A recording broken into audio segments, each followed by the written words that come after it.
نحمده ونصلي على رسوله الكريم اما بعد فاعوذ بالله من الشيطان الرجيم بسم الله الرحمن الرحيم رب اشرح لي صدري ويسر لي امري واحلل عقدة من لساني يفقهوا قولي۔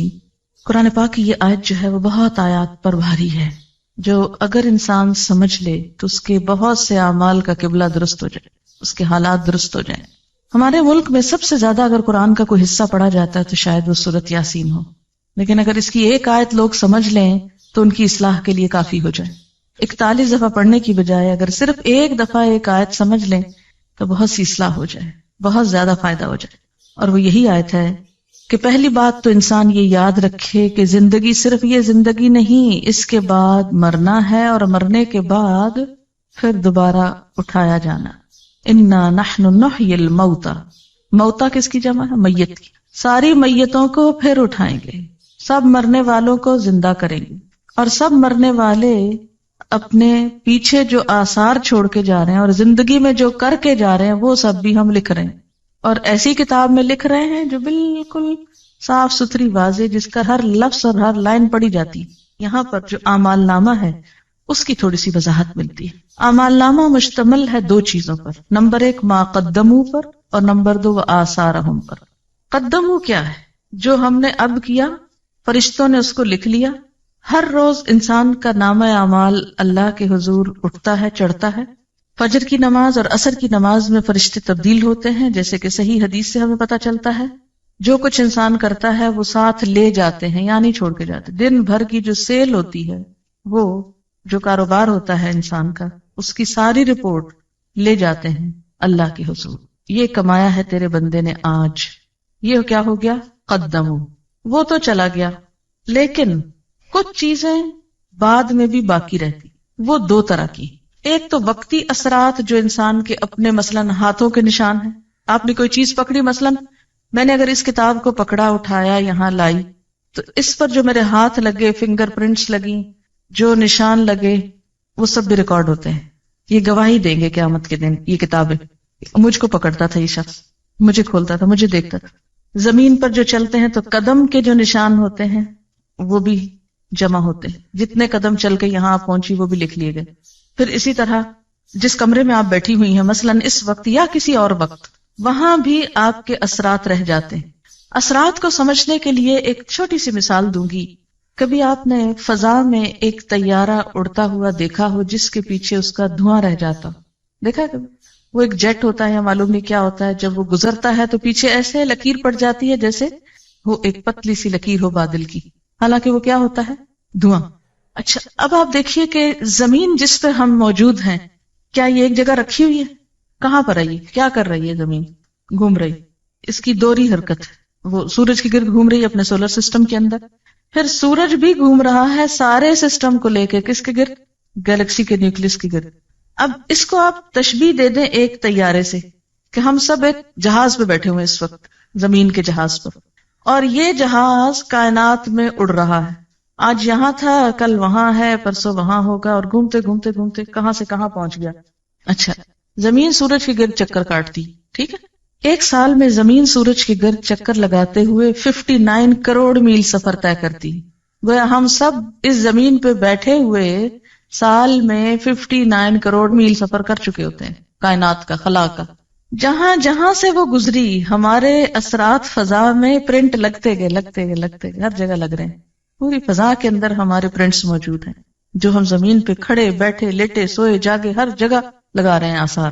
یعنی یہ فضا اس وقت جو یہاں ہے، یہ ہر وقت یہاں نہیں ہوتی۔ ہم ہر وقت اس کمرے میں تو ہیں، لیکن اس کے باوجود یہ جو ایٹماسفیئر ہے نا، یہ تبدیل ہوتا ہے۔ سورج اور ہمارے درمیان کا جو خلا ہے نا، یہ چینج ہوتا رہتا ہے ہر وقت۔ جہاں جہاں ہم جاتے ہیں، زمین کے اوپر بیٹھ کے وہ کائنات کے اندر وہاں گھوم رہے ہیں ہم، اور ہر جگہ ہمارے پرنٹس لگے جا رہے ہیں۔ اب آپ دیکھیں کہ جو لوگ اچھے پرنٹس بنا رہے ہیں وہ بھی لگ رہے ہیں، اور جو لوگ غلط کاموں کے اوپر ہاتھ لگا رہے ہیں، حرام چیز پکڑی آپ نے ہاتھ سے، لگ گیا نا آپ کا ہاتھ، اس پہ پرنٹ پڑ گیا نا۔ آپ کی چیز نہیں، آپ اس کو پکڑے پھرتے ہیں، وہ بول اٹھے گی قیامت کے دن یہ میرا قلم نہیں تھا، یہاں بہت سے جوتے رکھے ہوئے رنگ رنگ کے طرح طرح کے قیمتی نئے پرانے، آپ کہتے واہ رے یہ کیا جوتا غضب کا ہے، اٹھا لے جاؤ گھر، خوشی سے پہن جائیں. لیکن ہوگا کیا؟ جس جوتے کے ساتھ جو آپ کا نہیں اور آپ اسے پہن کے لیے پھرتے ہیں، جہاں جہاں وہ جوتا پڑ رہا ہے آپ کے پاؤں کے ساتھ آپ کے خلاف نشان لگ رہے ہیں. مالک کا تو آپ نے ایک نقصان کیا نا کہ اس کا چند 100 روپے یا 1000 روپے کا جوتا آپ نے چرا لیا، لیکن سوچیں کہ بدلے میں آپ نے اپنا نقصان کتنا بڑا کیا، کتنے نشان لگوا دیے حرام کی چیز کے ساتھ.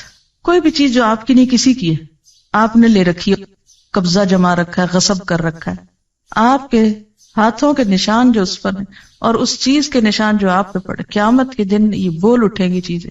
آپ صلی اللہ علیہ وسلم فرمایا تھا نا کہ کوئی قیامت کے دن سال میں نہ آئے کہ اس کے کندھے کے اوپر ایک بکری لدی اور ممیا رہی ہو اور گھوڑا ہو ننا رہا ہو اور یہ کہ یا رسول اللہ میری مدد کیجیے، تو میں مدد نہیں کروں گا، میں آج بتا کے جا رہا ہوں کہ کسی کا ناحق مال مت چرانا. اب آپ دیکھیے کہ یہاں پر کیا بتایا جا رہا ہے کہ انا نحن نحیی الموتى ونکتب، ہم لکھ رہے ہیں ما قدموا، جو یہ آگے بھیج رہے ہیں، روز کے کام باتیں جو ہم کرتے ہیں سارا دن لکھ لی جاتی. بالکل ایسے جیسے کیسٹ سے کسی کا لیکچر لکھا جاتا، ایسے ہی ہمارے منہ کے اندر جو پلیئر لگے ہوئے ہیں بولنے والے، جو بولتے ہیں فرشتے بیٹھ کے ٹرانسکرائب کرتے رہتے ہیں، اور جو ہم ایکشنز کرتے ہیں وہ بھی لکھتے جاتے ہیں. وہ سارا پلندہ شام کے وقت لے جاتے ہیں، جا کے جمع کرا دیتے ہیں. یہ ہے قدمو، چلے گئے آگے بھیج دیے. خود ابھی ادھر بیٹھے ہیں لیکن روز آگے بھیج رہے ہیں، آگے جانے سے پہلے وہاں بھیج رہے ہیں اپنے اعمال. اور کچھ ایسے ہیں کہ جب آگے ہم خود چلے جائیں گے تو پیچھے رہ جائیں گے. آثار، اثرات. وہ اثرات دو طرح کے ہیں، ایک کون سے؟ جو ہم ہر وقت لگا رہے ہیں اپنے سراؤنڈنگ میں، ہر طرف کیمرے فٹ ہیں، تصویریں کھنچ رہی ہیں ہماری مفت میں. اور دوسرے جو آئندہ نسلوں پر آنے والے اثرات ہیں، ایک موجودہ اثرات اور ایک آئندہ نسلوں پر آنے والے اثرات. ایک تو وہ امپریشنز جو آپ آج کل آگے پیچھے چھوڑ رہے ہیں. اچھا، کوئی بھی انسان جو آپ کو دیکھتا ہے تو آپ کا ایک امپریشن پڑتا ہے نا اس پر. یہ ٹرم تو بہت استعمال ہوتی ہے، پتہ نہیں کیسا امپریشن پڑا ہوگا. یہ امپریشن جو ہے یہ آثار ہیں، جو آپ کا امپریشن پڑ رہا ہے آگے پیچھے دائیں بائیں، یہ آپ کے اثرات ہیں. آپ کی شخصیت، آپ کا مزاج، آپ کی گفتگو، آپ کا بیہیویئر، آپ کا لین دین معاملہ، جو کچھ ہے، اس کے جو اثرات دوسروں پہ پڑ رہے ہیں وہ بھی لکھے جا رہے ہیں. بعض اوقات ایسا ہوتا ہے نا، بظاہر ہم بہت شریف نیک انسان نظر آتے ہیں لیکن اندر سے ایسی جڑیں کاٹتے ہیں لوگوں کی بیٹھ کے، ایسے حسد بغض سینوں میں پالے ہوئے ہیں کہ جس کی وجہ سے دوسروں کو ہم پیچھے کاٹ پھینکتے ہیں. جو بھی آپ کا امپریشن سب گئے. پھر یاد رکھیے کہ ہمارے عمل صرف وہ نہیں جو ہم نے وقتی کر لیے، بلکہ ان کا ایک ایور لاسٹنگ ایفیکٹ بھی معاشرے پہ پڑ رہا ہے. اور وہ کیا ہے کہ ہمارے بعد ہمارے بچے کیا کرتے ہیں، یہ ہم اثرات چھوڑ کے جا رہے ہیں نا. بچے ہمارے کیا ہیں؟ ہمارے آثار ہیں، نشان ہیں. جب کوئی ماں فوت ہو جاتی ہے تو بچوں کو دیکھ کے کیا کہتے ہیں؟ مثلا دادی کیا کہتی ہیں کہ خود تو چلی گئی، یہ نشانیاں چھوڑ گئی میرے پاس. تو یہ جو نشانیاں ہیں نا آپ کی، بچے آپ کے، یہ بھی آثار ہیں.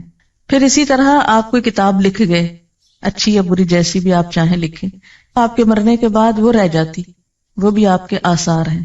پھر اسی طرح کوئی کام آپ نیکی کا کر کے ایسا چلے جاتے ہیں جو آپ کے جانے کے بعد بھی سالوں سال چلتا رہتا ہے. مثلا عموماً ہمارے ہاں جو وقف یا ٹرسٹ بنائے جاتے ہیں وہ مرنے والوں کے نام پر ہی بنتے ہیں نا. مثلا فلانا میموریل ٹرسٹ ہوتا نا. تو یہ جو یادگاریں ہیں نا، میموریل، یہ بھی آثار ہیں. کوئی عمارت آپ نے بنائی، جب تک وہ کھڑی ہے وہ یادگار ہے. یہ فلاں دور کی یادگار ہے، فلاں انسان کی یادگار ہے. یہ جن کو آپ یادیں کا نام دیتے ہیں نا، یعنی آپ کو کن ناموں سے یاد کیا جاتا ہے، کن کاموں سے آپ یاد کیے جاتے ہیں، یہ بھی آثار ہیں. آثار قدیمہ جن کو آپ بولتے، یہ بھی آثار ہیں. یہ سب کچھ لکھا جاتا ہے. اسی طرح انسان منہ سے جو آواز نکالتا ہے، یعنی جب ہم بولتے ہیں نا، یہ بولنا جو ہوتا ہے یہ کیسے عمل میں آتا ہے. آپ ذرا ہلکا سا بولے اپنے منہ کے آگے ہاتھ رکھ کے، تجربہ کریں، کہیں بسم اللہ الرحمن الرحیم، سب بولے اور رکھے نا. کیوں ڈرتے ہیں اپنے منہ پہ ہاتھ رکھنے سے؟ بولیے بسم اللہ الرحمن الرحیم. ہاتھ پہ کیا چیز پڑی ہے آپ کے؟ وائبریشن ہے نا. یہ جو وائبریشنز ہیں ان کے بارے میں جدید تحقیق یہ ہوئی ہے کہ یہ ختم نہیں ہوتی منہ سے نکل کے، یہ فضا میں محفوظ ہو جاتی. اسی طرح انسان جو عمل کرتا ہے اس کے بعد اس کا عکس حرارتی لہروں کی شکل میں مستقل طور پہ دنیا میں موجود ہوتا ہے. مثلاً آپ غور سے کسی چیز کو دیکھیے اور پھر آنکھیں بند کیجیے, کچھ عکس نظر آ رہا ہے آنکھ میں, آتا ہے نا؟ تو یہ جو عکس آپ کی نگاہوں میں رہ گیا نا, یہ صرف آپ کی نگاہوں میں نہیں, وہ کسی اور کے نگاہوں میں بھی یہ سارے عکس موجود ہیں آپ کے جانے کے باوجود. یہاں تک تحقیق ہو رہی ہے کہ قدیم بڑے بڑے بادشاہوں کے عکس فضا میں سے نکالنے اور تلاش کرنے کی کوشش کی جا رہی ہے, یعنی یہ تو پرووڈ ہے کہ وہ محفوظ ہیں. ان کو ڈسکور کیسے کیا جائے, نکالا کیسے جائے, اس پہ اب کوشش ہو رہی. کہتے کہ کسی حد تک کچھ نہ کچھ کامیابی ہو گئی, اور بعض لوگوں کی آوازیں اسی طرح ریکال کی جا رہی ہیں. یعنی آوازیں اور باتیں اور اثرات اور نشانات, اچھے کام برے کام, یہ سب کچھ محفوظ ہے, کچھ بھی گم نہیں ہوتا, کم نہیں ہوتا. اسکن اسپیچ تھیوری یہ بھی آج کل بہت پاپولر ہے.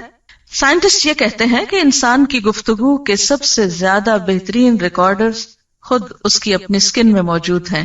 یعنی انسان کی اپنی آواز سب سے زیادہ اس کی اپنی ہی اسکن میں جذب ہوتی ہے. اسکن بہترین ایبزاربنٹ ہے آوازوں کے لیے, اور یہ بات کافی حقیقت ہے کیونکہ قیامت کے دن بھی کھالیں بولیں گی نا. پھر خوف, غم, غصہ, خوشی, بیماری, ہر چیز کا اثر کس پہ ہوتا ہے؟ اسکن پر.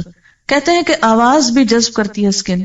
اب ایسے آلات کی تیاری کی جا رہی ہے کہ جس سے اسکن کو بلوایا جا سکے, یعنی اس سے ریپروڈیوس کی جائے آواز, وہ جو آپ کی وہاں جا چکی اندر.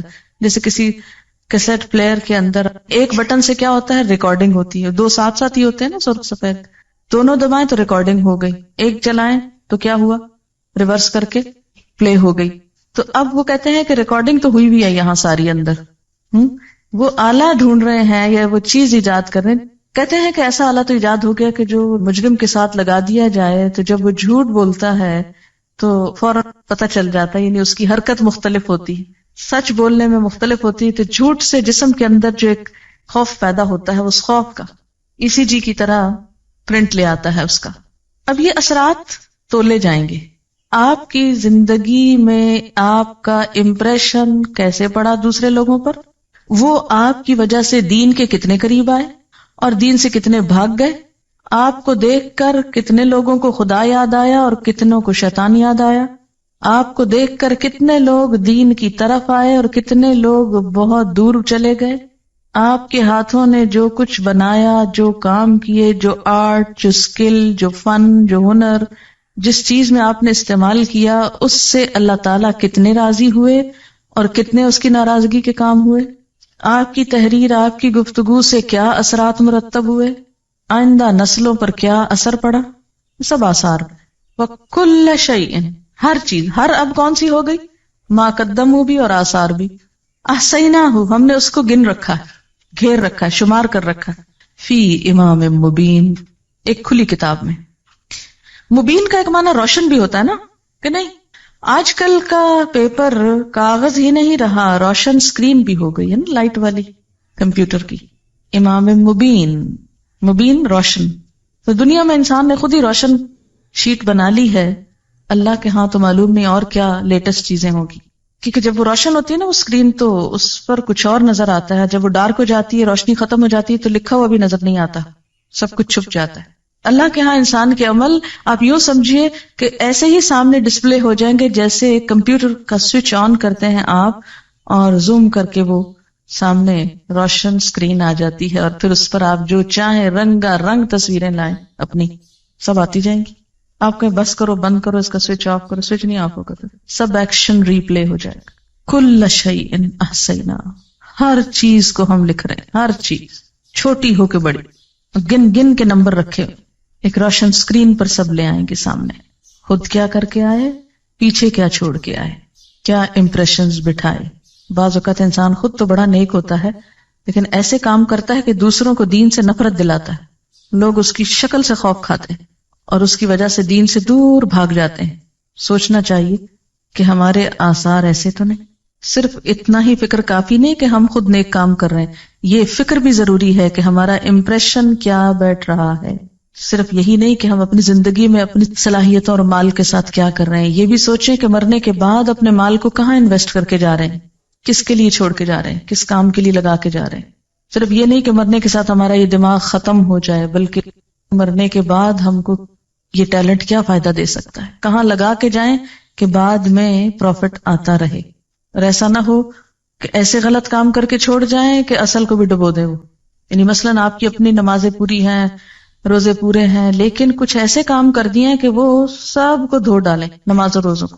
جیسے اوور فلو کر جاتی ہے نا چیز، سیلاب جب آتا ہے سب چیزوں تباہ کر جاتا ہے نا. پھر ایسا نہ ہو کہ کچھ غلطیاں اس طرح کی اوور فلو کر جائیں، نماز روزے کی سب دیواریں بیچ میں ڈھہ جائیں. تو جہاں اچھے کام کرنا ضروری ہے وہاں ایسے کاموں سے بچنا بھی ضروری ہے کہ جو انسان کی نیکیوں کو برباد کرنے والے، مثلا ریاکاری ہے، فریب کاری ہے، منافقت ہے، اور بہت سی چیزیں. کتنی دفعہ ہم نے اس اینگل سے سورت یاسین پڑھی، مبینوں تک پڑھتے ہیں، چھاپ چھاپ کے گلیوں بازاروں میں بیچتے ہیں، کچھ سمجھتے نہیں کہ کہہ کیا رہی ہے. اب دیکھیں کہ بسا اوقات کیا ہوتا ہے کہ ویسے ہم کو اپنے آپ کی کچھ خبر نہیں ہوتی، ہم ہر وقت دوسروں کے ایپ دیکھتے رہتے ہیں نا، فلاں ایسے لگ رہا ہے، فلاں ایسا کرتا ہے، ویسا کرتا ہے، اس کو یہ نہیں کرنا چاہیے، اس کو ایسا نہیں ہونا چاہیے. لیکن کبھی اپنی ہی مووی دیکھنی پڑ جائے، اپنی ہی تصویر دیکھنی پڑ جائے تو کس قدر بری لگتی ہے. ہم ایسی حرکت نہ کرتے، ہم ایسا ایکشن نہ کرتے. مووی میں تو صرف ظاہر نظر آتا ہے نا، اور وہاں تو ظاہر کے ساتھ اندر کی تصویریں بھی نکال کے باہر رکھ دی جائیں گی. وَحُصِّلَ مَا فِي الصُّدُورِ، وہ سب حاصل کر لیا جائے گا جو سینوں کے اندر محفوظ ہے. انسان کے خیالات کو مجسم شکل میں، جیسے اب بھی ہم اپنے آئیڈیاز ٹرانسکرائب کرتے ہیں، رائٹ کرتے ہیں، ایسے ہی انسان کی تھنکنگ، آئیڈیاز، نیتیں، سوچیں، ویژن سب لکھ کر سامنے آ جائے گا، پرسونیفیکیشن ہو جائے گی. ایک ہوتی ہے نا مارکنگ اور ایک ہوتی ہے نیگیٹو مارکنگ. تو نیگیٹو مارکنگ جو ہوتی ہے وہ بہت خطرناک ہوتی ہے. تو یوں محسوس ہوتا ہے کہ جیسے آخرت میں اس قسم کی مارکنگ ہونے والی ہے. ایک انداز تعلیم ہوتا ہے کہ جس میں اسٹوڈنٹ لکھتے ہیں، خوب لکھتے جاتے ہیں، جو غص و سمین اوٹ پٹانگ باتیں لکھ لکھ کے پیپر بھرتے ہیں کہ جتنے کاغذ زیادہ ہوں گے اتنے نمبر زیادہ. اللہ کے یہاں ایسی مارکنگ نہیں. اور ایک انداز تعلیم کیا ہے کہ جس میں اگر آپ نے فالتو بات لکھی اس کی بھی مارکنگ ہوتی ہے، یعنی نیگیٹو مارکنگ اس کو بولتے ہیں نا. تو قیامت کے دن جو طریقہ کار ہوگا مارکنگ کا وہ نیگیٹو مارکنگ کا ہے. صرف یہ نہیں دیکھا جائے گا آپ کیا کر کے آئے نیکیاں، یہ بھی دیکھا جائے گا کہ ساتھ آپ نے فالتو کام کتنے اور کر دیے کہ جو اصل کو ڈبونے والے ہو گئے. تو اس لیے انسان کو بہت کیئرفل اور کانشیس ہو کے زندگی بسر کرنے کی ضرورت ہے. ہمارے عمل میں بڑی کنٹینویشن ہے. ہم سمجھتے ہیں کام کر کے ختم ہو گیا، لیکن وہ ختم نہیں ہوتا، وہ تو ایک سلسلہ چل پڑتا ہے. جو بھیج دیا وہ بھی بھیج کے فارغ نہیں ہوئے، وہ بھی جمع ہونا شروع ہو گیا. یعنی ہر کام کے دو رخ ہیں، ایک تو فزیکل رخ اس کا جو اوپر چلا گیا، اور دوسرا اس کا روحانی رخ جو پیچھے اس کے اثرات رہ گئے. جس طرح روح اور جسم کا تعلق ہوتا ہے نا، ایسے عمل اور آثار کا تعلق ہے. یہ بالکل یوں نا جیسے آپ چلتے ہیں تو چلنے میں قدم آپ اٹھا کے لے جاتے ہیں، لیکن پیچھے جو پرنٹ لگ جاتے ہیں انہی پرنٹس کو آثار کہتے ہیں. بالکل ایسے جیسے آپ کسی دریا میں ایک پتھر پھینکتے ہیں تو پہلے تو سپلیش ہوتا ہے، پھر وہ سپلیش ختم ہو جاتا ہے، لیکن اس کا جو ریپل یا وہ جو لہریں ہیں وہ دور تک سارے اس کو ہلا دیتی ہیں، دور تک ان کے نشان جاتے ہیں. ہر ایکشن کا ایک ری ایکشن ہے، اور جو ری ایکشن ہے وہ چین ری ایکشن ہے. یہاں کہ جب ایک ایکشن آپ نے کیا تو پھر وہ صرف میئر ایک ایکشن نہیں رہا، بلکہ اس کا ری ایکشن شروع ہو گیا اور وہ چین بن گیا اور دور دور تک پھیلتا چلا گیا اور کتنے میں ملٹی پلائی ہو گیا. زیادہ خطرناک بات یہ کہ ایک عمل انسان کا ایک ہوتا ہے اپنے لیے، لیکن جب وہ ری ایکشن ہوتا ہے تو ملٹی پلائی ہو جاتا ہے. اس لیے آثار زیادہ خطرناک چیز ہے. اوریجنل تصویر ایک ہوتی ہے، لیکن اس کا اگر آپ نیگیٹو بنا لیں تو اس کو آپ 100 کاپیز بنا لیں. بالکل ایسے ہی نا کہ جیسے ایک پودا ہوتا ہے، ایک اس کے اوپر کا حصہ ہوتا ہے قدم، اور دوسرے اس کے روٹس ہوتے ہیں جو نیچے چلے جاتے ہیں. اور جب تک روٹس باقی رہتے ہیں وہ کیا ہوتا ہے، پودا کاٹ بھی دیا جائے پھر نکل آتے ہیں، اور ایک سے کئی بن، جیسے بیج ہوتے ہیں، ایک بیج 700 بنا دیتا ہے. تو آثار بھی کیا ہوتے ہیں، ایک کام کے ساتھ 100 امپریشنز بن جاتے ہیں. اسی طرح یہ ہے کہ قیامت کے دن ایسے سینسیٹیو ترازو ہوں گے کہ جو صرف انسان کے ظاہری اعمال کو نہیں، باطنی نیتوں کو بھی جج کر لیں گے. کوانٹٹی ہی نہیں کوالٹی بھی دیکھ لیں گے ان کی. اب تو آپ ترازو میں ڈالیں، آپ کوڑا ڈالیں یا پھل ڈالیں، کچھ بھی ڈالیں تول دے گا، لیکن وہاں وہ یہ بھی ساتھ ہی بتائے گا کہ اس کی کوالٹی کیا ہے. سائنس کا ایک اصول ہے کہ میٹر جو ہے وہ ختم نہیں ہوتا، اس میں کنورشن تو ہوتی ہے، ایک سے دوسرے میں وہ بدل جاتا ہے، لیکن ڈسٹرائے نہیں کر سکتے آپ اس کو. مثلاً آپ بولتے ہیں، آپ کی سوچ آواز میں ڈھل گئی، آواز جو ہے لہروں میں ڈھل گئی، لہریں جو ہے وہ پرنٹس بن گئے فضا کے اوپر، لیکن فارم بدلی، اصل نہیں گئی. لہذا پروڈیوس کرنے سے پہلے سوچ لیجئے کہ کیا لا رہے. ایسا ہوتا ہے نا چین ریئیکشن بعض اوقات ہو رہا ہوتا ہے تو کوئی ڈیٹرنٹ ایسے ہوتے ہیں کہ جو اس ریئیکشن کو کنٹرول بھی کر لیتے ہیں. تو معاشرے کے اندر جو پہلے کے آثار آ رہے ہیں اچھے ہیں اور اس اچھائی میں آپ شریک ہو جاتے ہیں تو مزید وسعت کا سبب بن جاتے ہیں، ورنہ یہ کہ اس کو آپ ختم کر دیتے ہیں. یہاں سورۃ یاسین میں کیوں کہا کہ لِتُنذِرَ قَوْمًا مَا أُنذِرَ آبَاؤُهُمْ فَهُمْ غَافِلُونَ، کہ وہ آباء و اجداد کی غفلت نے چین توڑ دیا تھا بیچ میں، اب تم کیا کرو اس کو پھر سے اصل سے جوڑ کے آگے لے چلو. بعض اوقات انسان ساری زندگی اچھے کام کرتا ہے لیکن مرتے وقت ایسی وصیت کر جاتا ہے کہ جس کے اثرات آئندہ نسلوں پہ بڑے خراب ہوتے ہیں. اسی لیے اس کی سزا بہت زیادہ ہے کہ انسان، ایک روایت میں آتا ہے کہ جنت سے ایک بالشت بس قریب ہوتا ہے مرتے وقت نا، لیکن جاتے جاتے غلط وصیت کر کے لوگوں کی زندگی جہنم کر جاتا ہے، اور وہ جنت میں جاتے جاتے جہنم میں جا پڑتا ہے غلط وصیت کی وجہ سے. کیوں؟ اس لیے کہ بہن بھائی آپس میں کٹ جاتے ہیں، قطع رحمی ہوتے. لا يدخل الجنت قاطع الرحم، رشتوں کو کاٹنے والا، تو یہ سبب بن گیا رشتے کاٹنے والا. اسی طرح دوسرے اعمال، کبھی آپ نے دیکھا ہوگا کہ وضو کی حالت میں جب تک آپ ہوتے ہیں تو آپ کی فیلنگ ٹوٹلی ڈفرنٹ ہوتی ہے نا، اور عام حالات میں اور ہوتی. تو ایک آپ کے عمل کا خود آپ کی ذات پر بھی تو امپریشن پڑ گیا نا. جب قیامت میں یہ اسکرین کھلے گی سب کے آگے تو بہت شرمندگی ہوگی. اس سے پہلے ہی ہم اپنا ڈیلی سیلف انالیسس خود احتسابی شروع کریں اور اپنے اعمال کی، یعنی صرف ڈیلی نہیں بلکہ پچھلی ساری زندگی کو بھی ذرا پرکھ لیں کہ ہم کیا کچھ کر چکے ہیں اور اس پر اس کا توڑ کیسے کرنا ہے، مداوع کیسے کرنا ہے. فرمایا کہ ہم مردوں کو زندہ کریں گے، اور اگر ہم اس کو عام معنوں میں لیں تو اس کا معنی کیا ہے؟ یقیناً ہم مردوں کو ضرور زندہ کریں گے. اب دیکھیں انداز بہت سٹرونگ ہے. انا نحن نحیی، انا نحن نحیی، 3 دفعہ ہم کا لفظ آ رہا ہے. اللہ تعالیٰ اپنی قدرت کا اظہار فرما رہے ہیں کہ ہم یقیناً ایک روز مردوں کو زندہ کریں گے. لوگ یہ نہ سمجھیں کہ اس دنیا میں ہمیشہ بیٹھے رہیں گے. اس زندگی کے بعد موت ہے، اور موت کے بعد پھر جی اٹھنا ہے، اور وہ دوبارہ اٹھنا کس لیے ہے؟ حساب کتاب کے لیے. حساب کتاب کے لیے ہم نے ان کے باقاعدہ ریکارڈز تیار کروائے. کس طرح؟ وَنَكْتُبُ، ہم لکھ رہے ہیں. کیا لکھ رہے ہیں؟ مَا قَدَّمُوا، جو وہ خود آگے بھیج رہے ہیں. وَآثَارَهُمْ، اور ان کے آثار بھی ہم لکھ رہے ہیں.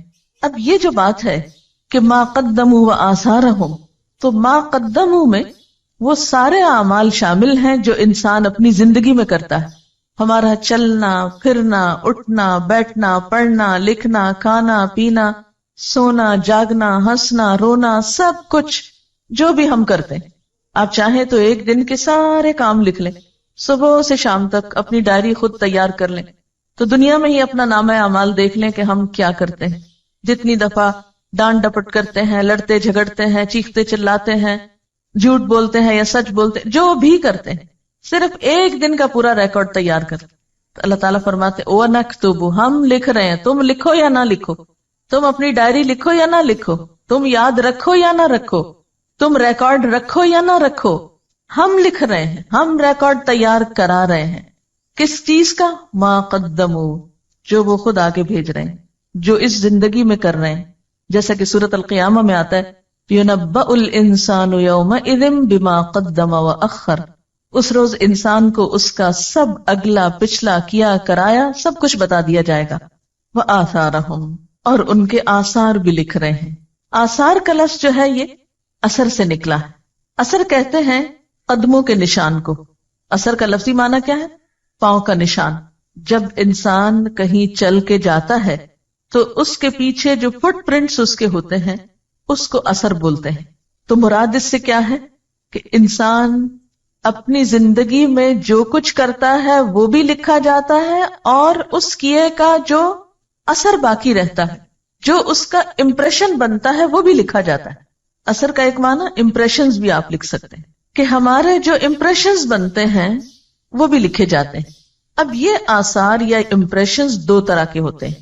ایک تو امپریشنز جو ہمارے دائیں بائیں آگے پیچھے ہر چیز پہ پڑ رہے ہیں، مثلا یہ دیواریں بھی ہمیں دیکھ رہی، یہ چھت بھی ہمیں دیکھ رہی، جس زمین پر آپ ہیں وہ بھی آپ کا ایک امپریشن لے رہی ہے کہ آپ یہاں اس وقت کیا کر رہے ہیں.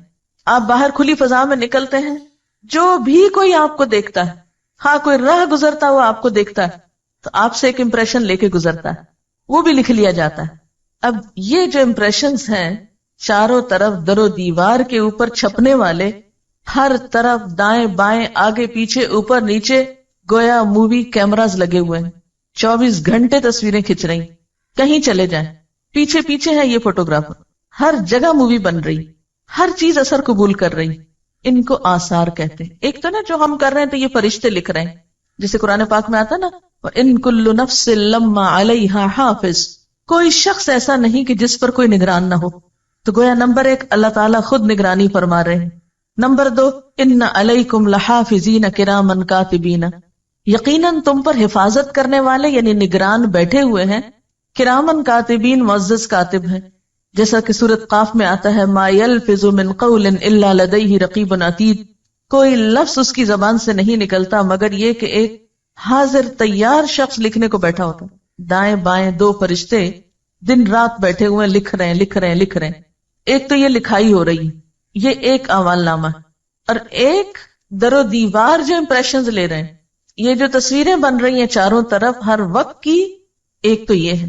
اور آثار کا ایک دوسرا معنی بھی ہے، اور وہ ہے دنیا سے جب انسان چلا جاتا ہے مرنے کے بعد اس کے جو اثرات دنیا میں باقی رہتے ہیں، جو اس کی یادیں باقی رہتی ہیں، جو اس کے کام باقی رہتے ہیں، جو اس کا نمونہ دنیا میں باقی رہتا ہے، جو لوگوں کی زبان پر اس کے حق میں یا خلاف گواہیاں باقی رہتی ہیں مرنے کے بعد، یہ سب کچھ آثار میں شامل ہے. یہ سب بھی لکھا جائے گا. گویا نامہ اعمال صرف ان اعمال پر مبنی نہیں جو ایک انسان اپنی زندگی میں کرتا ہے یا جو فرشتے لکھ لیتے ہیں، بلکہ زمین و آسمان کی، دائیں بائیں کی اور لوگوں کی گواہی بھی لی جائے گی. تو انسان کے تمام اعمال جو ہیں وہ سارے کے سارے ریکارڈ ہو رہے ہیں، ان کے جو امپریشنز ہیں وہ بھی لکھے جا رہے ہیں. انسان کے اعمال کس قسم کے ہیں، اچھے ہیں یا برے ہیں، ان میں ایک بڑا وزن اس کے آثار کا ہوگا، اس کے بعد کے نشانات کا ہوگا. حدیث میں آتا ہے جس نے اسلام میں کوئی نیک طریقہ جاری کیا اس کے لیے اس کا اجر بھی ہے اور اس کا بھی ہے جو اس کے بعد اس پر عمل کرے گا، بغیر اس کے کہ ان میں سے کسی کے اجر میں کوئی کمی ہو. اور جس نے کوئی برا طریقہ جاری کیا اس پر اس کے اپنے گناہ کا بھی بوجھ ہوگا اور اس کا بھی جو اس کے بعد اس پر عمل کرے گا، بغیر اس کے کہ ان میں سے کسی کے بوجھ میں کوئی کمی ہو. ایک اور حدیث میں آتا ہے جب انسان فوت ہو جاتا ہے تو اس کے عمل کا سلسلہ ختم ہو جاتا ہے سوائے 3 چیزوں کے. نمبر 1 علم جس سے لوگ فائدہ اٹھائیں، نمبر 2 نیک اولاد جو مرنے والے کے لیے دعا کرے، اور نمبر 3 صدقہ جاریہ جس سے اس کے مرنے کے بعد بھی لوگ فیضیاب ہوں. آثارہم کا ایک معنی نشانات قدم بھی ہے کہ انسان نیکی یا برائی کے کام میں جتنے قدم اٹھا کر جاتا ہے کہیں، وہ قدم بھی گنے جاتے ہیں، یعنی لٹرلی وہ قدم کاؤنٹ کیے جاتے ہیں. مثلا اپنے گھر سے یہاں تک آپ جتنے قدم اٹھا کر آئے، جتنا فاصلہ آپ نے طے کیا، وہ ہر روز آپ کے اس عمل کے ساتھ لکھا جاتا ہے. تو گویا جو لوگ بہت دور سے آتے ہیں، لمبے فاصلے طے کر کے آتے ہیں، ان کے اس عمل کے ساتھ جو اس وقت آپ یہاں بیٹھ کے کر رہے ہیں، یعنی لکھنے پڑھنے کا کام، دین سیکھنے کا کام، یہ تو سبھی برابر کا کر رہے ہیں. یہ ساتھ کے فلیٹ سے آنے والا بھی اور ناظم آباد سے آنے والا بھی، کام تو سب ایک کر رہے ہیں، لیکن ساتھ کے گھر سے آنے والے کے قدم تھوڑے ہیں اور دور سے آنے والے کا فاصلہ زیادہ ہے. تو یہ بھی اس میں کاؤنٹ کر دیا جاتا ہے آپ کی اس اصل ایکٹیویٹی میں، اور یہ روز کا روز شمار کیا جاتا ہے، کیونکہ اللہ تعالیٰ کسی کا چھوٹا سا اجر بھی ضائع نہیں کرتا، کسی کی چھوٹی سی محنت کو بھی رائیگاں نہیں جانے دیتا. اس کی دلیل کیا ہے؟ کیا یہ میں اپنے پاس سے کوئی فلسفہ گھڑ رہی ہوں یا اس کی کوئی دلیل بھی ہے؟ حدیث پاک میں آتا ہے کہ مسجد نبوی کے قریب کچھ جگہ خالی تھی، تو بنو سلمہ نے ادھر آنے کا ارادہ کیا، وہاں شفٹ ہونے کا ارادہ کیا. جب آپ صلی اللہ علیہ وسلم کے علم میں یہ بات آئی تو آپ نے انہیں مسجد کے قریب منتقل ہونے سے روک دیا اور فرمایا دیارکم تکتب آثارکم، اور 2 مرتبہ فرمایا دیارکم تکتب آثارکم، تمہارے گھر یعنی جہاں ہیں وہیں رہیں، دور ہیں معلوم ہے، لیکن تمہارے قدم لکھے جاتے ہیں جتنی دفعہ بھی مسجد میں آتے جاتے، تکتب لکھے جاتے ہیں، آثارکم تمہارے قدموں کے نشان. فرشتے کاؤنٹ کرتے ہیں 10 قدم 20 قدم 30 قدم 40 قدم چل کے گیا، وہ بھی نامہ اعمال کی نیکیوں میں پلس کر دیے جاتے ہیں. اس لیے یہ مت سمجھو کہ مسجد کے قریب آ گئے تو زیادہ فائدہ ہوگا. جو دور سے آتا ہے اس کا بھی فائدہ اور اجر و ثواب کچھ کم نہیں. پھر فرمایا وَكُلَّ شَيْءٍ، اور ہر چیز کو، وَكُلَّ شَيْءٍ، اور ہر چیز، احصیناہ، ہم نے شمار کر رکھا ہے اس کو، گن گن کے رکھا ہے اس کو. کہاں؟ فی امام مبین، ایک کھلی کتاب میں. اس سے مراد لوح محفوظ ہے، اور بعض نے اس سے مراد اعمال نامے لیے ہیں. امام کا لفظ مفرد بھی ہے اور جمع بھی، جیسے کتاب، حجاب، جبال. تو امام کہتے ہیں پیشوا کو، لیڈر کو، جیسے نماز میں امام ہوتا ہے. اسی طرح امام کا لفظ شارع عام کے لیے بھی استعمال ہوتا ہے، کھلی سڑک کے لیے، کیونکہ وہ بھی لیڈ کرتی ہے نا، آگے رستہ بتاتی جاتی ہے، آپ اس پہ چلیں. تو یہاں پر امام مبین سے مراد کتاب مبین ہے، جسے ام الکتاب بھی کہا جاتا ہے یا کتاب مکنون بھی کہا جاتا ہے. وہ کیا چیز ہے؟ انسان کے احاطہ علم سے باہر. انسان کو نہیں پتا کہ وہ لوح محفوظ کیسی ہے، اس کی شکل کیا ہے، لیکن وَكُلَّ شَيْءٍ أَحْصَيْنَاهُ فِي إِمَامٍ مُبِينٍ، وہ کتاب جیسی بھی ہے وہاں پر سب کا ریکارڈ پورے کا پورا سٹور ہو رہا ہے. جیسے آپ دیکھیں کہ کمپیوٹر پہ سامنے کیا ہوتا ہے اسکرین پر، مثلا ڈاٹا بیس سے آپ اس کو سمجھ سکتے ہیں. ڈاٹا بیس کیا ہے؟ ساری معلومات ایک جگہ پر جمع ہے، اور سامنے اسکرین پر ضروری چیز ہے جو آپ کو چاہیے، جو آپ نے کمانڈ دی، جو آپ کو دیکھنی تھی. باقی جو ڈاٹا ہے وہ کہاں پر ہے؟ میموری میں. اب وہ میموری کتنی بڑی ہوتی؟ بعض اوقات ایک چپ میں کیا کچھ آ جاتا ہے، کئی انسائکلوپیڈیاز آ سکتے ہیں. انسان ہر روز نئی سے نئی چیز ایجاد کر رہا ہے. اگر ہم پہلے دور کی کتاب کے معنی میں لیں تو یوں لگتا ہے نا کہ جیسے بہت بڑی کتاب ہوگی، اس میں اتنا کچھ لکھا ہوا ہوگا. لیکن آج کے دور میں آپ دیکھ سکتے ہیں کہ بڑی بڑی کتابیں اور کئی کئی والیومز پر مبنی کتابیں جو ہیں وہ بعض اوقات صرف ایک چھوٹی سی چپ پر محفوظ کر لی جاتی ہیں. تو یہاں امام مبین سے مراد کھلی کتاب ہے جس کی شکل ہمیں نہیں معلوم. کتاب سے اس کو تشبیہ دی گئی کہ ہم کچھ امیجن کر سکیں. اور احصیناہ کا لفظ بہت اہم ہے. احصاء کہتے ہیں شمار کرنے کو، گننے کو، یعنی نیکی بدی جو بھی ہے انسان کی گن گن کے لکھی جا رہی. مثلا ایک لکھنے والا ایک کتاب لکھتا ہے، لیکن جب پرنٹ ہوتی ہے تو کتنی تعداد میں ہو سکتی ہے؟ 1000 کی تعداد میں بھی ہو سکتی ہے، 1,00,000 کی تعداد میں بھی ہو سکتی. بالکل ایک انسان کا ایک عمل 1,00,000 بھی پرنٹ ہو سکتے ہیں اس کے، اور 100 بھی ہو سکتے ہیں، کیونکہ فٹ پرنٹس جو ہیں بیسیکلی آثار پرنٹس کے لیے استعمال ہو رہا ہے. آپ نے ایک اچھا کام کیا، اللہ تعالیٰ کے ہاں 10 گنا 700 گنا تک اس کا اجر لکھا جاتا ہے، 700 گنا تک ملٹیپلائی ہوتا ہے. لیکن یہ بھی ہو سکتا ہے کہ ایک کام کئی لاکھ گنا بھی ملٹیپلائی ہو جائے. ڈپینڈ کرتا ہے کہ اثرات کہاں کہاں تک پہنچے ہیں. آج کے دور میں جو میڈیا کا دور ہے یہ چیز اور بھی زیادہ خطرناک ہو گئی. پہلے تو ایسے ہوتا تھا کہ جیسے ہم کہیں بیٹھے ہیں تو 10-20 لوگوں نے ہمیں دیکھ لیا تو 10-20 نے اثر قبول کیا، ان 10-20 سے 10-20 اور نے دیکھ لیا. اب مشکل یہ ہے کہ ایک وقت میں ایک شخص سیٹلائٹ کے ذریعے پورے گلوب پہ دیکھا جا رہا ہے. اس کی سپیچ، اس کا ایکشن سب دیکھ رہے ہیں. جتنوں نے بھی دیکھا انہوں نے اس سے جو بھی سیکھا وہ سب اس کے کھاتے میں لکھ لیا گیا. پھر انہوں نے اس کی پیروی میں جو کچھ کیا، انہیں دیکھ کر جتنے لوگوں نے کچھ سیکھا وہ نمبر 2 کے حصے میں بھی گیا اور نمبر 1 کو بھی ساتھ ملا. پھر نمبر 3 کو دیکھ کر نمبر 4 نے جو کچھ کیا تو وہ 3، 2 اور 1 سب کو ملا، اینڈ سو آن. جہاں تک گیا، جتنی دفعہ ملٹیپلائی ہوا، جتنی جنریشنز میں گیا، وہ بڑھتا ہی چلا گیا. جیسے ایک بیج سے ایک درخت جب نکلتا ہے کتنے پتے پھوٹتے ہیں اس پہ گن سکتے ہیں آپ؟ نہیں. پھر اس میں سے ایک پھول لے لیجئے، اس کے بیج پکا کے اس میں سے ایک بیج پھر زمین پہ ڈال لیجئے، کتنے پھر نکل آئیں گے اس سے پھول پھل، پھر کتنے بن جائیں گے. کل شیء احصیناہ، ہر چیز کو ہم نے گن لیا ہے، کاؤنٹ ڈاؤن کر لیا ہے ہم نے ہر چیز کو. مثلا ایک کتاب جب کوئی لکھتا ہے کیا وہ ایک ہی شخص پڑھتا ہے؟ نہیں. ایک چھپی ہوئی کتاب کو 100 بھی پڑھ سکتے ہیں، 1000 بھی پڑھ سکتے ہیں، کیونکہ کتاب تو سرکولیٹ ہوتی رہتی. پھر اس سے اگر آگے کچھ پڑھا دیا گیا تو ان سب پڑھنے والوں کے پاس پھر کتاب آ گئی. اس کو یوں بھی ایک اور مثال سے سمجھ سکتے ہیں. مثلا آپ نے کتاب الصلاۃ پڑھی.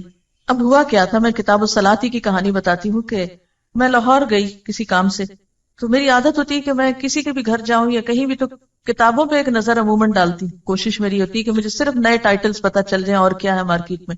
اور خصوصی طور پر لائبریریز وغیرہ کو وزٹ میں شامل کرنے کی کوشش کرتی ہوں کہ نئی چیزیں سیکھ سکوں تاکہ دوسروں تک پہنچانے میں آسانی. تو ایسے کسی نے بہت شاید اصرار کر کے بلایا تو میں ان کے ہاں گئی, تو وہ ہمیں بٹھا کر تھوڑی دیر کے لیے, جیسے عموماً ہوتا ہے کہ مہمانوں کو بٹھا دیتے ہیں اور خود چلے جاتے ہیں کہیں کچھ لانے لے جانے. بہرحال تو میں نے اتنی دیر میں ان کی جو کتابیں رکھی ہوئی تھی وہ دیکھنا شروع کر دی. ان میں یہ سیٹ مجھے نظر آیا, ایک دم مجھے کلک کیا. میں نے کہا تو مسئلہ ہی حل ہو گیا. سیدھی سیدھی بات اور دلیل, بات اور دلیل, بات اور دلیل, جھگڑا ہی ختم. چلو سیدھا یہی لگاتے ہیں. کیونکہ اس سے پہلے میں ایک اور کتاب پڑھاتی تھی فقہ السنہ کے نام سے. اب اس میں جو بحثیں چھڑتی تھی تو وہ سب بگنرز کو سمجھ آنی بہت محال ہوتی تھی, اور پھر کسی ایک کنکلوژن پہ پہنچنا لوگوں کے لیے مشکل ہوتا تھا. اب ہوا کیا کہ میں نے ان سے کہا کہ یہ کتابیں مجھے چاہیے. انہوں نے کہا یہی لے جائیں. میں جو ہی پہنچی ان کو پڑھا, پڑھ کے میں نے آرڈر کیا. اب جو ہمارا تھرڈ بیچ تھا, اب ان کو جب ہم نے شروع کرائی, اب تھرڈ بیچ کی جتنی اسٹوڈنٹس نے پڑھی, جب وہ نکلی اور انہوں نے آگے اپنے اسٹوڈنٹس کو پڑھانا شروع کیا تو انہوں نے پھر اور منگا لی. اب وہ جو ایک کتاب میں لائی تھی وہ ان سب نے پڑھی, ان میں سے ایک ایک نے پھر آگے اوروں کو پڑھانے میں استعمال کی. پھر ہر سال یہی ہوتا رہا. اب آپ نے مثلاً یہ پڑھی ہے یا عقیدے کی پڑھی یا کوئی دعاؤں کا کارڈ پڑھا یا کچھ آپ نے خود پڑھا, جب آپ کسی کو سکھانے بیٹھیں گے تو آپ کے لیے بھی کنوینئنٹ ہوگا, بجائے اس کے کہ اور کہاں جا کے ڈھونڈیں کیا ٹھیک ہے کیا نہیں. جو ہم نے پڑھا ہے ہمیں معلوم ہے, ہم آگے اسی سے پڑھا دیتے ہیں. اب کیا ہوا, وہ آپ میں سے ایک نے 10 کو پڑھایا تو 10 اور کتابیں آگے پھیل گئی. اب آپ خود سوچیں کہ وہ ایک سلسلہ کہاں تک گیا. میں تو گنتی نہیں کر سکتی, میں تو نہیں گن سکتی کہ اب تک الہدا نے یہ کتابیں کتنی تعداد میں منگوائی, یا الہدا سے نکلی اسٹوڈنٹس نے آگے کتنی تعداد میں. میرے پاس کوئی اسٹیٹسٹکس نہیں, لیکن کل شیء احصیناہ, ہر چیز کو ہم نے گن رکھا ہے, ہم نے لکھ رکھا ہے, شمار کر رکھا ہے, کاؤنٹ کر رکھا ہے, اور کاؤنٹ کر کے کھلی کتاب میں ریکارڈ کر دیا ہے کہ اس شخص نے نیکی کی فلاں چیز اتنی تعداد میں پھیلا دی تھی. اب کوئی بھی چیز جب ہم آگے سرکولیٹ کرنے لگتے ہیں, آگے دینے لگتے ہیں, آگے پہنچانے لگتے ہیں, تو ہمیں بہت زیادہ میک شور کر لینا چاہیے کہ اس بات کی حقیقت کیا ہے.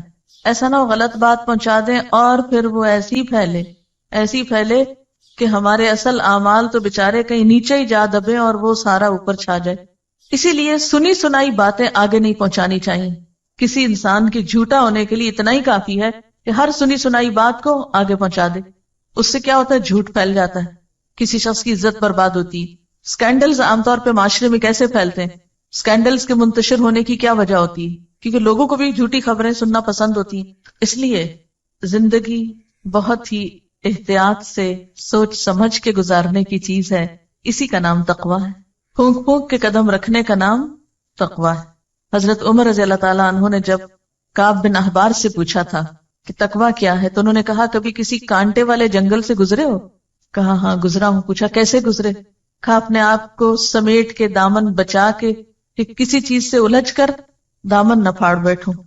کبھی آپ اگر کسی ایسی زمین پر گئے ہوں جہاں پاؤں میں کانٹا چبھ جائے تو کیا ہوتا ہے؟ پھر کانٹا چبھنے کے بعد آپ کا چلنا رک جاتا ہے. کپڑا ادھڑ جائے, پھٹ جائے تو کیا کرتے ہیں آپ؟ بیٹھ جاتے ہیں وہیں. بالکل اسی طرح ایک شخص نیکی کے راستے پہ چل رہا ہوتا ہے کہ اچانک کسی بیکار سی چیز کے ساتھ الجھ پڑتا ہے, اور اس سے الجھ کر وہ نیکی کا اصل مقصد تو بھول جاتا ہے, وہیں بحثیں شروع کر دیتا ہے, وہیں دامن پھاڑ بیٹھتا ہے اور گیا ختم. منزل تک نہیں پہنچ سکتا. منزل تک صرف متقی پہنچے گا جو بچ بچ کے چلے گا, جو بہت ہی ہائیلی الرٹ شخص ہوگا, سوچ سمجھ کے زندگی بسر کرے گا. یہ رکاوٹ بننے لگا, ادھر سے بچ جاؤ. یہ سامنے آنے لگا, ادھر سے بچ جاؤ. سنبھال سنبھال کے اپنے آپ کو قدم پھونک پھونک کے چلتے چلتے آخری منزل تک جا پہنچے, اور یہ انتہائی ضروری ہے. قولوا قولا سدیدا میں بھی آپ دیکھیے نہ بات بڑھانی ہے نہ گھٹانی ہے, وہاں بھی بڑی احتیاط چاہیے. آنکھ کان دل دماغ ہر چیز کا حساب ہونا, بیکار باتوں میں مت لگاؤ ان کو, ادھر ادھر کا تجسس نہ کرو, فالتو باتیں نہ کرو. من حسن اسلام المرء ترکہ ما لا یعنی, انسان کے اسلام کا حسن کیا ہے؟ وہ باتیں چھوڑ دے جس سے اس کا کوئی مطلب نہیں. اب آپ دیکھیں کہ انٹرنیٹ میں ایک کمانڈ پہ یا ایک کلک پہ کم از کم کتنے لوگوں کو آپ ایک پیغام ارسال کر سکتے ہیں؟ کم از کم کتنے لوگوں کو ایک میسج ایٹ اے ٹائم آپ سینڈ کر سکتے ہیں؟ No limit. یہ ڈیپینڈ کرتا ہے کہ آپ کی لسٹ میں کیا ہے, آپ کے ایڈریسز کی لسٹ میں کتنے لوگ ہیں. آپ سلیکٹ آل کر دیں اور ایک کلک کر کے سب کو بھجوا دیں. اب پہلے تو اگر کاغذ چھاپ کے گلی گلی بانٹنے پڑتے تھے تو بہت ٹائم لگتا تھا, اب سلیکٹ آل کر کے پوری دنیا پہ بھیجیں، آپ ہر ایک کو سینڈ کر دیں. یعنی آج کا دور اس لحاظ سے اور زیادہ خطرناک ہے، لیکن الحمدللہ نیکی کے مواقع بھی اتنے ہیں. یعنی اللہ تعالیٰ نے کسی بھی دور کے انسانوں پہ ظلم نہیں کیا کہ کچھ دور کے لوگوں کو تو نیکی کے مواقع زیادہ دے دیے اور کچھ کو برائی کے زیادہ دے دیے. نہیں، اگر آج برائی کے لیے وسائل استعمال کیے جا رہے ہیں تو نیکی کے لیے بھی ایکولی استعمال کیے جانے چاہیے. لیکن افسوس یہ کہ مسلمانوں نے نیکی کو پھیلانے کے لیے ان سارے ذرائع اور وسائل کو استعمال ہی نہیں کیا. اس طرف ہماری توجہ ہی نہیں، اس کام کو ہم کام ہی نہیں سمجھتے. یعنی کہ تبلیغ تھرو میڈیا، ہم سمجھتے ہیں صرف یہاں کرسی پہ بیٹھ کے چند لوگوں کو پڑھانا جو ہے یہی بہت بڑی نیکی کا کام، اور حریص ہی نہیں ہوتے کہ اللہ کے پیغام کو مختلف طریقوں سے آگے پہنچائیں. حالانکہ آپ کی ایک چھوٹی سی ایفرٹ آپ کے عمل میں بے پناہ اضافہ کر سکتی ہے. آپ کو نہیں معلوم کہ ایک چھوٹی بات کسی کی زندگی کتنی بدل گئی، اور اس کی ساری نیکیوں کے حصے دار آپ بھی بن گئے.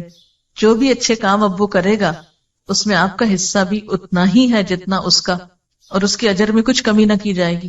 آپ کو پتا ہے کہ الحمدللہ ہمارے جو اسٹوڈنٹس کا ہی یہ ساری ایفرٹ ہے. ہمارے پاس کوئی خاص پروفیشنل نہیں، کچھ نہیں، سب کام اسٹوڈنٹس کرتے رہے. اور پچھلے سال خاص طور پر فرسٹ بیچ کے لوگوں کو میں اس لحاظ سے اپریشیٹ کروں گی کہ انہوں نے صبح میں پڑھا، شام میں بیٹھ کے انٹرنیٹ پہ کام کیا، خود لانچ کی یہ ویب سائٹ اور سب. اس وقت بالکل ایک ہمبل سی بگننگ تھی، اور اس وقت الحمدللہ آج کل کا مجھے نہیں پتا لیکن کچھ دن پہلے تک ہماری ایوریج ڈیلی ہٹس 10 سے 12 ہزار تک ہو رہی تھی. اب آپ دیکھیں کہ اتنا ہیویلی جب اس کو اپروچ کیا جاتا ہے اور جو کچھ اس پہ چھوٹا موٹا ڈالا ہوا ہے وہ سنا یا پڑھا جاتا ہے تو اس میں سب کاؤنٹ ہوتا ہے نا. وہ بھی تو جتنے لوگوں کا اس میں حصہ ہے. اب ہم ایک وقت میں جیسے میں پڑھا رہی ہوں تو کتنے لوگ یہاں زیادہ سے زیادہ اس کمرے میں آ سکتے ہیں؟ میکسیمم 500 آ جائیں گے کھینچ تان کے. لیکن اگر نیٹ کے تھرو ڈیلی 10,000 لوگ اس بات کو، اس میں سے کوئی کسی چیز کو لیتا ہے، کوئی کسی کو، کوئی کسی کو، تو آن دا ہول جس شخص کی بھی محنت ہے اس پر، وہ چھوٹا کام نہیں کر رہا. لیکن قربانی کے ساتھ یہ کام ہوا نا، آرام سے تو نہیں ہوا. اور ایک ہم یہ کہہ سکتے تھے لمبی امید کر کے بیٹھ جاتے، ہاں ہم کورس کر لیں گے، پھر ہم کوئی نیکی کا کام کریں گے، پھر ہم اپنی سکلز کو بڑھائیں گے، پھر استعمال کریں گے. نہیں، تھوڑا تھوڑا چھوٹا چھوٹا کنٹریبیوشن جو اللہ نے آپ کو موقع دیا ہے، کیونکہ زندگی کا بھی تو لمحہ لمحہ ڈراپ ہو کے کم ہو رہا ہے نا. اس میں چھوٹی چھوٹی چیز آپ جو ہے کسی بھی اعتبار سے، آپ دیکھیں کہ وہ جو تھا نا منہم سابق بالخیرات، تو وہ خیر نہیں ہے، خیرات ہے.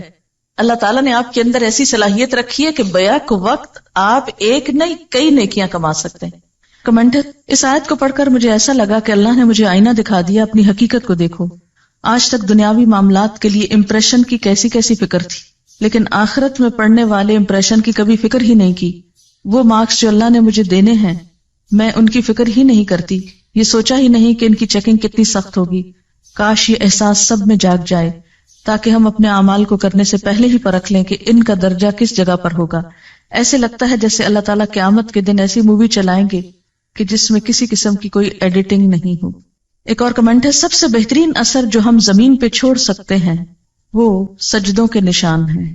مجھے یہ بات بہت اچھی لگتی ہے اور اللہ کا شکر ادا کرتی ہوں جب بالکل ایک ڈفرینٹ جگہ پر نماز پڑھنے کا موقع ملے. مثلاً ہائیکنگ پہ گئے تو جہاں جہاں نماز کا وقت آیا وہاں نماز پڑھی، اور آثار سجدوں کی شکل میں، پیشانیوں کے نشان کی شکل میں چھوڑتے گئے. اور وہ مٹی پہ نظر بھی تو آتے ہیں نا. کہتے ہیں میری مٹی پہ نظر آج مغرب نے رکھی ہے، کہتے ہیں کہ اس میں کینسر کی دوا ہے. کہہ دو جس مٹی پہ سجدوں کے نشان ہوں، میرے رب کے فضل سے ہر مرض کی شفا. ان کا سوال بہت اہم ہے کہ کیا جو اعمال انسان نے کر لیے اور اس کے پرنٹس لگ گئے، اب کیا وہ ریورسیبل ہیں کہ نہیں، مٹ سکتے ہیں کہ نہیں؟ توبہ مٹا سکتی ہے، نمبر 1. دوسرے یہ ان الحسنات یذہبن السیئات. یعنی مثلا ایک شخص پہلے ایک بڑے غلط کام میں انوالو رہا اور اب اس کا احساس ہوا کہ میں نے جو کیا غلط کیا اور میری پکڑ ہو سکتی ہے اس پر. اگر اس کو واقعی احساس ہوا اور اس کے بعد اس نے اپنی اسی صلاحیت کو، اسی چیز کو ایک اچھے کام میں استعمال کیا اور اس میں محنت کی، تو ہو سکتا ہے مثلا یوسف اسلام سے پہلے کیا تھا؟ Kate Stevens. اس وقت وہ ایک پاپ سنگر تھا اور دنیا بھر میں اس کے جو اثرات تھے وہ بہت بہت پھیلے. جب اسلام لایا تو اس کو اس بات کی بہت پریشانی ہوئی کہ وہ جو میں کر چکا ہوں وہ تو ابھی تک چل رہا ہے، اس کا کیا بنے گا؟ تو پھر اس کو یہی بتایا گیا کہ اب اسی صلاحیت کو استعمال کرو اسلام کے لیے، اور اگر اتنی ہی محنت کی اور کوشش کی اور ایک اچھائی کو پھیلایا تو ہو سکتا ہے کہ وہ پچھلے سب کو مٹا دے. ان الحسنات یذہبن السیئات. ایک اور سوال ہے ذرا ڈفرینٹ طرح کا کہ اگر ہمارے کسی نیک عمل سے مثلاً سر پہ دوپٹہ دیکھ کے ہی چڑھ جائے تو اس کا کیا کریں؟ یعنی یہ بھی تو اچھا امپریشن نہیں پڑا نا دین کا. لیکن کبھی آپ نے سوچا کہ یہ دن کیوں آئے کہ لوگ اس کو دیکھ کے چڑھنے لگے؟ دوپٹہ ایک سمبل ہے نا، ایک نشان ہے، ایک علامت ہے. لوگ جب اس میں کسی کو دیکھتے ہیں تو اس کے بارے میں ایک امپریشن رکھتے ہیں. وہ امپریشن کیسے بنا؟ اگر اس کے بننے میں کوئی خرابی ہو گئی تو خرابی دور کر دیں، یہ نہیں کہ وہ نشان ہی اڑا دیں. کبھی آپ نے نہیں کیا کہ اگر آپ کے چہرے کو دیکھ کر کسی کو غصہ آتا تو آپ کہیں کاٹ پھینکو اس کو تاکہ میرا امپریشن ٹھیک ہو جائے؟ تو دین کے احکام بھی کاٹ پھینکنے سے امپریشن نہیں ٹھیک ہوتا، اصلاح کی ضرورت. وآخر دعوانا ان الحمد للہ رب العالمین.